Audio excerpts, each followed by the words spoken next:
ইব্রাহিমের সিনা থেকে মুহাম্মাদুর রাসূলুল্লাহর সিনার ভিতরে ইহকাল পরকালের সমস্ত ইলম এক চাপের মধ্যে ঢুকাই দিতে পারে কি পারে না?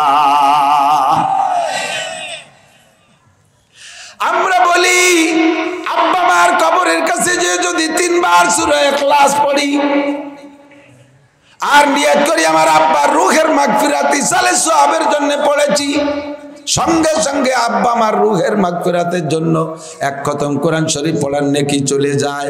কতক্ষণ যায় কি যায় না? আমলনামার সঙ্গে সঙ্গে পৌঁছায়া যায়।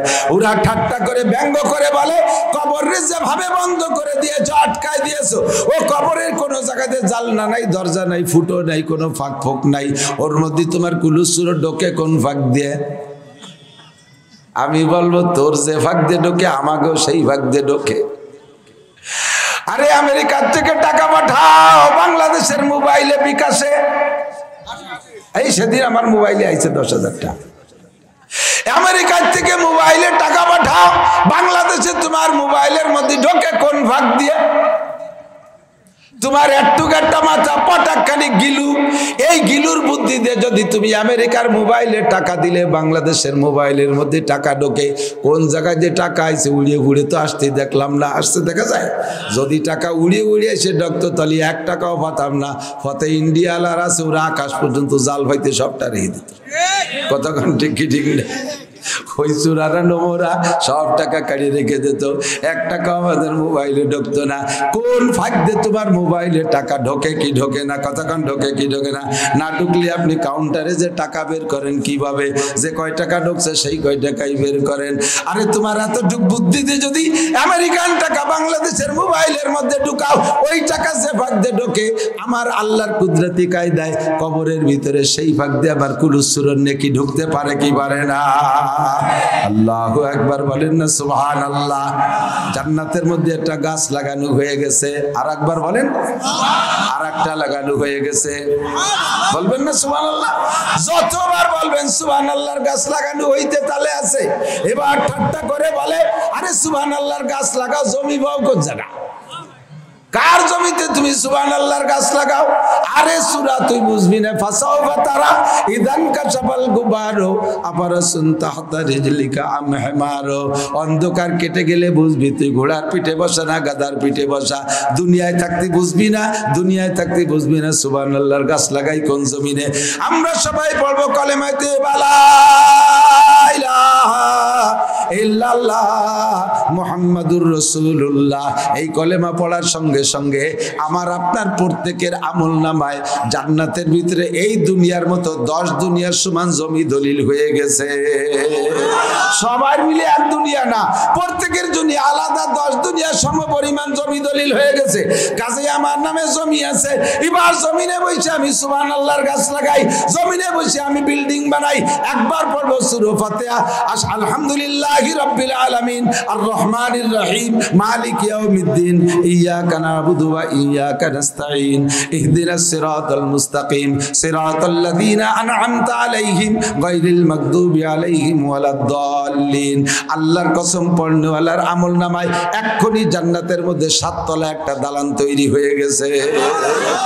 কয় যে এইটা কিভাবে হয়? ইট বালি পাঠাইলে না, রাজমিস্ত্রি পাঠাইলে না, সিমেন্ট বালি কিছু দিলে না, রড দিলে না, জায়গা দালান বানাই কেডা? আরে তোরা যেভাবে বানাইস আমরা সেইভাবে বানাই। আমরা এখান থেকে সুবহানাল্লাহর বিসি পাঠাই দে, ও জায়গা লাগানোর ব্যবস্থা আছে না নাই? দুনিয়ার থেকে রকেটে যায় মঙ্গল গ্রহে, শুনছে না? রকেটে যায়, যায় মঙ্গল গ্রহে যায়। মিথ্যে কথা না সত্যি কথা তা আল্লাহ জানে। ওই দেখানে ঘুরিয়ে এসে যদি গেছিলাম। দুনিয়ার মিথ্যাবাদী বাটপার ফাঁকিবাজ ইংরেজের দল কতক্ষণ এই যে ইসরায়েল ফিলিস্তিনের যে চুক্তি হয়েছে, যুদ্ধবিরতি চুক্তি, এই চুক্তি হওয়ার পরে চুক্তিতে সই করার পরও বেয়াদবের দল আজকেও বোমা মারছে। ওরা কথা ঠিক রাখে না।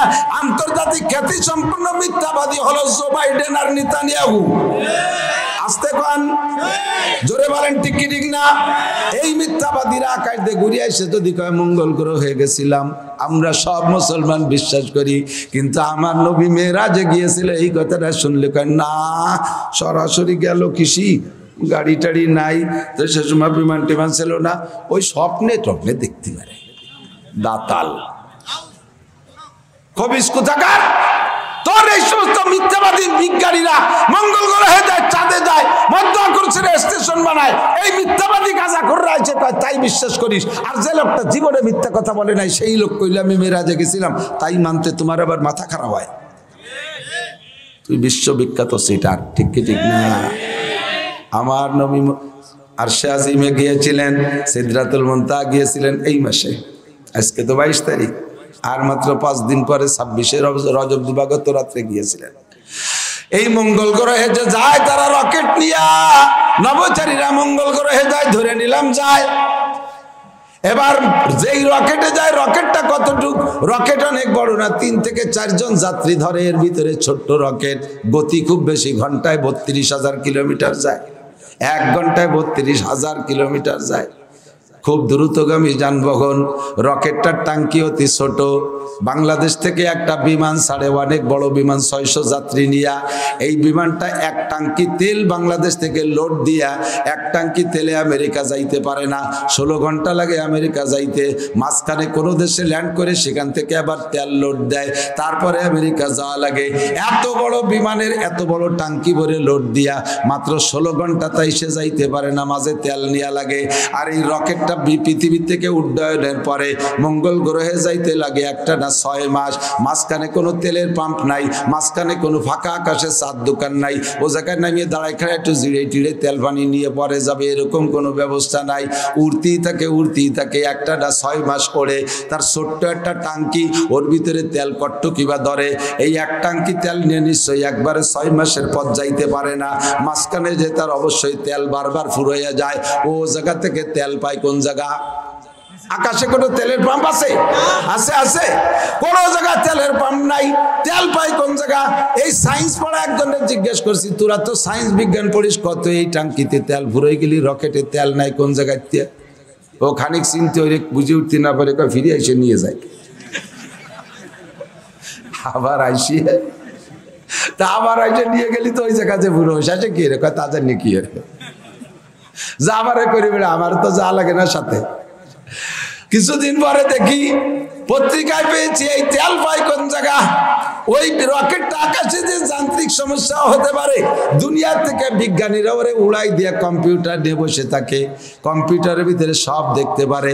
রকেটটা কত দূর গেল, যান্ত্রিক করে সমস্যা হলে এই কম্পিউটারের ভিতরে সিগন্যাল দেয়, যে পার্টসের সমস্যা হয়েছে ওই পার্টসটা সেরে দেয় জমিনি বসে পার্টসটা সারে, আর ওই জায়গায় রকেটের ইঞ্জিন সারা হয়ে যায়। ওই রকেটের টাঙ্কির মধ্যে তেল ফুরোয় গেলে জমিনের এই কম্পিউটারের ভিতরে রেড সিগন্যাল জ্বলে। ওরা এখান থেকে তেল পাঠায়, কারে দিয়ে পাঠায়? জমিনের ভিতরে টাঙ্কি আছে, কম্পিউটারের বাটন সেট করা আছে এমন ভাবে, একটা বাটনে চাপ দিলে তাদের কায়দায় যেভাবে তৈরি করা আছে ওই জায়গায় রকেটের টাঙ্কির মধ্যে তেল ঢুকে যায়। এ দুনিয়ার বিজ্ঞানী, নাস্তিক, মুরতাদ, বেঈমান, কাফের, মুশরিক, তোদের আবিষ্কার যদি এমন হয় জমিনের ফুটোর মধ্যে তেল দিলে যদি আকাশে রকেটের ফুটোর মধ্যে তেল ঢোকে, আমি এই জায়গায় বসে সুবহানাল্লাহ পড়লে জান্নাতের মধ্যে গাছ লাগানো হইতে পারে কি পারে না? যেই জব তোরা দিবি ওই জবই আমরা দেব। তোরা যদি কিছু না দিস তাহলে আমাদের জবের দরকার নাই, লাগাতি থাক, যাইয়ে পাবি। যদি না লাগাস সেদিন ইনশাল্লাহ আমাকে বাড়ির দিতে মুখুশেরে ঘুরিয়ে বেড়াবি, একটা পুহা আমও খাতি দেব না। কথা কর না কে? একটা পুকা আমও খাতি দেব না, মুসলমানরাই খাবে ইনশাআল্লাহ। কতক্ষণ বলতে চাইছি, নবী পাকের সিনার মধ্যে জিবরাইলের সিনার সাথে মিলানোর পরে এলেম গেছে। কাজেই ওহীর বাণী যখন বয়ান করব, দেখবেন এদিক তাকান, এখন আমার বুক ঘামা শুরু হয়ে গেছে, মাথার ভিতরে ঘেমে যাচ্ছে। আপনারা শীতে চাদর গাইতে মাথায় মাফলার বাঁধে বসে আছেন, আমরা আস্তে আস্তে ঘামিয়ারে টাটারে খুলতি, তাই এক একটা করে খুলতে থাকি। কেন ঘামি? নবীর পর যখন জিবরাইল ওহী নিয়ে আসতো, প্রচন্ড শীতের ভিতরে সাহাবায়ে কেরাম কম্বল গায়ে বসা, হুজুরের সারাটা ঘামিয়ে যাইতো, কান বেয়ে বেয়ে, কলি বেয়ে, দাড়ি বেয়ে পানি পড়তো ঘামিয়ে ঘামিয়ে। ওহী যখন নাজিল হয় তখন এভাবে ঘামতে থাকে। ওহীর একটা পাওয়ার আছে। তেমনি বক্তারা যখন কোরআন হাদিসের বয়ান করে, আরে বাতাস দেয়, তোর বাতাস দিতে কইছিল, বাতাস দিলে ওহীর বরকত নষ্ট হয়ে যায়। হুজুর ঘামিয়ে যাইতেন তবুও বাতাস খাইতেন না। আল্লাহু আকবার। এজন্য বক্তারা যখন বয়ান করে তখন এটা ওহীর বাণী বয়ান করে, বিদায় বক্তারাও ঘামিয়ে যায়। তো জিব্রাইল ওহী দিয়েছেন নবী পাকের কাছে, বুকের সাথে বুক মিলাইয়া বক্তারা যখন ওহীর বাণী বয়ান করবে, শ্রোতার বুক ও বক্তার কাছাকাছি হতে হবে। মাঝখানে এত বড় এক ডাঙ্গা ফাঁকা থাকলে ওহীর বরকত মাঝখান দিয়ে এদিক ওদিক উড়ে চলে যাবে। জীবনে আর কোনোদিন এই বেডঙ্গা প্যান্ডেল বানাবেন না। আর শীতকালে প্যান্ডেল বানাবে আপনাদের এই সাতক্ষীর এলাকার মানুষ বহুত বড় চালাক, শীতের সময় মোটে মাহফিল দেবে না। প্যান্ডেল খরচেতে বাঁচার জন্য ওই বৈশাখ মাস জ্যৈষ্ঠী মাস ওই সময় ফাঁকা মাঠে বক্তারে একটা বাসর ঘর বানাই দেবে, এনে বসে অজ করবে, আর ফাঁকা মাঠে খুঁটো কেটে কেটে লাইট দিয়ে দেবে যাতে প্যান্ডেল খরচেতে বেঁচে যায়।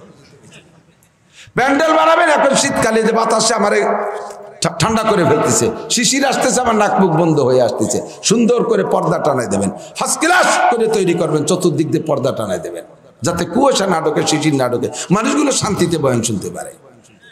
কতক্ষণ? আর এইরকম ফাঁকা প্যান্ডেল কোনোদিন বানাবেন না। আমি তো আগের থেকে বাড়ি চলে যেতাম, করলে তা ঠিক নাই। আর এদিকে তো 1 ঘন্টা দেরি করে ফেলাইছে। সংক্ষিপ্ত কথা হলো, চলে যায় জায়গা মতো, টপ টপ করে শুধু হাদিস আর কোরআনের তর্জমা বলে দোয়া করে দেবো ইনশাআল্লাহ। সময় কম, কামাই বেশি, কান খাড়া রাখবেন, কথা ঘন হয়ে যেতে পারে। আল্লাহু আকবার। আল্লাহ পাক রব্বুল আলামিন আমাদেরকে দুনিয়ায় বানাইছেন আমাদেরকে আযাব, গজব, বালা, মুসিবত, রোগ, শোক, মালি, মামলা ইত্যাদি দিয়ে ধ্বংস করার জন্য নয়। আল্লাহ পাক রব্বুল আলামিন সৃষ্টি করেছেন আমাদেরকে শান্তির সাথে দুনিয়ায় বসবাস করে আবার এই শান্তির সাথে আখিরাতে জান্নাতের দিকে যেতে পারি যেভাবে, এভাবেই আল্লাহ তাআলা আমাদের জন্য সব পথ দিক নির্দেশনা দিয়ে দিয়েছেন। সত্য না মিথ্যা কথা বলেন? আল্লাহ পাক আমাদেরকে ধ্বংস করার জন্য। আপনারা ফসল তৈরি করেন, এদিক তাকান, কথা বোঝেন। এই যে এবার কফি, আমি আগে একদিন দেখলাম কফির ক্ষেত করছে যারা, কফির দাম পর্যাপ্ত পাইনি। আমার সারা জীবনে আমি এত বড় কফি, ফুলকপি দেখি নেই। এবার যে সাইজের কফি হয়েছে কৃষকের, ঠিক না? বহুত বড় বড় কফি দেখছি। কফির কাছে যে দেখি যে একজনে দাউ দিয়ে, আইসো দিয়ে, কাশি দিয়ে আইডিও খুব আসছে, লাঠি দিয়ে ধুমা বাইর হচ্ছে, বাড়ো গিয়ে ভেসে বেলা দিচ্ছে মাটিতে। ফাজা আলম কাশফি মাকুল, একেবারে সে আলাম তারা সুরো ভরি বাড়ি হচ্ছে। এই কফি লাগাইছে কি বাড়ই বাড়ইয়ে শেষ করার জন্য, কুপাই কুপাই কাটার জন্য? কফি লাগাইছে কি জন্য? যে জন্য সেজন্য। বড় কফি হবে, পর্যাপ্ত টাকা হবে, ইত্যাদি ইত্যাদি। যখন কফি লাগাইয়া তার থেকে তার আশা পূরণ হচ্ছে না, আশানুপাতিক হারে পয়সা পাচ্ছে না, তখন কফির উপরে একটা ট্র্যাজেডি শুরু করে দিচ্ছে, কফির উপরে আক্রমণ শুরু করছে, কফিরে ধ্বংস করে দিচ্ছে। আপনাদের এদিক পাট হয় কিনা জানি না, আমাদের এলাকায় পর্যাপ্ত পাট হয়। পাটে মাঝে মাঝে ভালো দাম হয়, আবার কোন কোন বছরে একেবারে শেষ, বাইসে কুটে উঠইয়ে বাজারে নীতি কিষেনের দামের চাইতে 3 গুণ লস হয়ে যাচ্ছে। তখন রাগ করে সে পাটে খালে নদী ফেলাই দিয়েছে।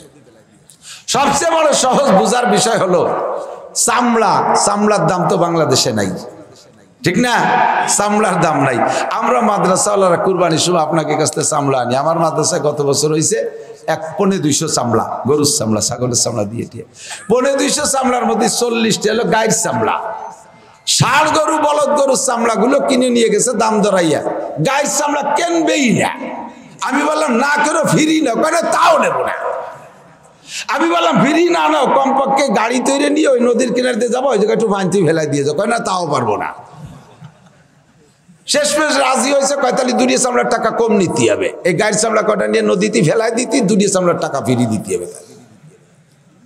রাগ করে কইলাম চামড়া একটাও বেচবো না, যা নদীতেই ফেলাই দেবো। যেই চামড়া আজ থেকে 17-18 বছর আগে একটা চামড়া বিক্রি করছে 2800, 2900, 3200 টাকা। আরে সব জিনিসের দাম বাড়ে, চামড়ার দাম এরকম পচাই দিল, এ ছাতা বেচবই না। মাটি খুঁজে কয়বার খুঁজে ফুটে দিয়ে দিছে। কেন এত দামি জিনিসটা কেন পুতলাম? কেন দামি জিনিসটা মাটিতে পানিতে ফেলাই দিলাম? ওর থেকে আমার যা আশা ছিল তা আমি পাচ্ছি না। কথা কন, মোটা টাকা পাবো তাই পাচ্ছি না। ফসল করলাম তাতে পয়সা পাই না, দিলাম বেড়াইয়া। পেঁয়াজের দাম নাই, দাও পচাই দাও, যা পাড়ায় পুড়ে গিয়ে গর্ত বন্ধ করি, এ পেঁয়াজ আর বেচবো না। তার থেকে যা আশা ছিল তা পাইলাম না, ফসলের থেকে যা আশা ছিল তা পাইলাম না, কাজেই তার উপরে আমি গজব শুরু করে দিছি। আল্লাহ পাক রব্বুল আলামিন বলেন, হে দুনিয়ার মানুষ, আমি তোমাদেরকে গজব দিয়ে মারার জন্য বানাই নাই। সিডার দিয়ে মারবো, সুনামি দিয়ে মারবো, টন্ডের দিয়ে মারবো, নার্গিস দিয়ে মারবো, আইলা দিয়ে মারবো, আমপান দিয়ে মারবো, বুলবুল দিয়ে মারবো, ফানি দিয়ে মারবো, দানা দিয়ে মারবো, করোনা দিয়ে মারবো, ডায়াবেটিস দিয়ে মারবো, স্ট্রোক করে মারবো, বাইতে বাইতে খুনোখুনি লাগায় মারবো, রাজনৈতিক দলে দলে যুদ্ধ লাগাই দিয়ে একে অপর এক দল আর এক দলকে মারবো, এদেশ ওদেশের সাথে গ্যাঞ্জাম লাগাইয়া আগ্নেয়াস্ত্র দিয়া বোমাবাজি করে ধ্বংস করে দেব। এজন্যই তোমাদেরকে আমি বানাই নাই, তোমাদেরকে বানাইছি জাগতিক সব